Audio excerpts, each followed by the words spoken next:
I've encased the COVID-19 protein spike into beast imagery from a medieval manuscript, my humble ritual of hope as a visual artist.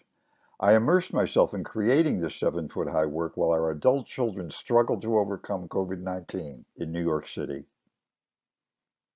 Inspiration for developing this work came from Dr. Jason McLellan, who generously sent me a high-resolution file of the world's first visualized COVID-19 protein spike, produced by his molecular bioscience lab at the University of Texas at Austin in late February. I'm also grateful to Dr. Elizabeth Morrison, Chief Manuscript Curator at the Getty, for sending me a high-resolution file that enhanced my understanding of the 13th century illuminator's brushwork.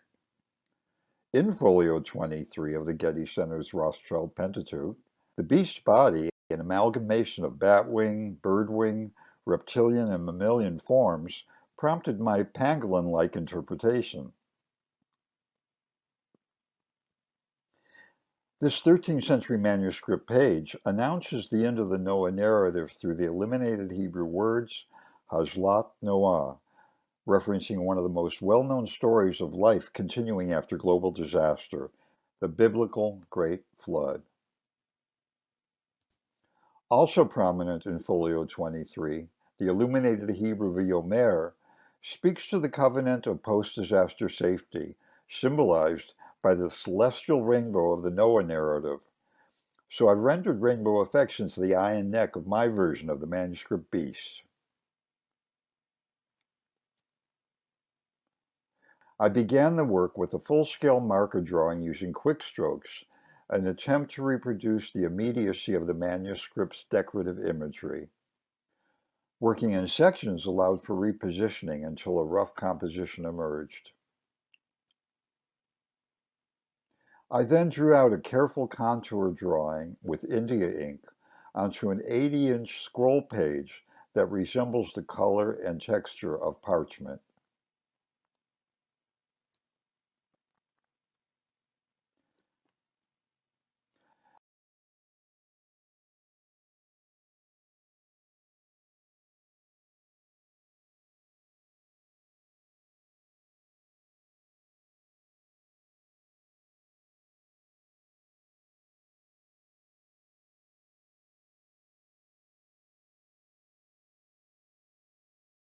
Maybe as I'm working on this and absorbing myself in it, my children will heal, both of whom came down with the virus and live in New York City and have their struggles.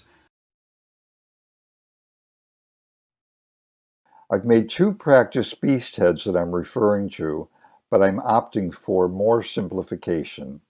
I think the 13th century illuminator was influenced by a fish head, actually. Now I have to prepare the cutout words to be slit into a heat press to be fused onto the 7-foot scroll. Oh no, look what a mess I've got here for my own work. All around the press. Okay, I guess I've got to clean up and just do it. It worked. I was thinking image of this leaf, how much one section looked like a hand, and I was thinking about the Hamsa, the 5-finger protective amulet in Jewish Arab iconography. But I looked around the room and this is what I saw. My son's rattled. I'm testing a bunch of versions for placing the Hebrew word V'yomer, but I think I'm going with using it as a visual connection between the upper and lower sections.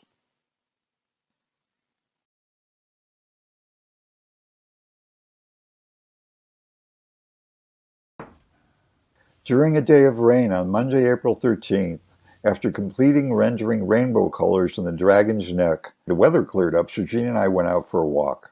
As we returned home, here's what graced our street, directly outside the window of my studio where I had spent the afternoon simulating rainbow effects. Referencing the end of the Noah narrative seems timely beyond my family, with much of the world sequestered awaiting a sign of safety to emerge from our ark into a safe world.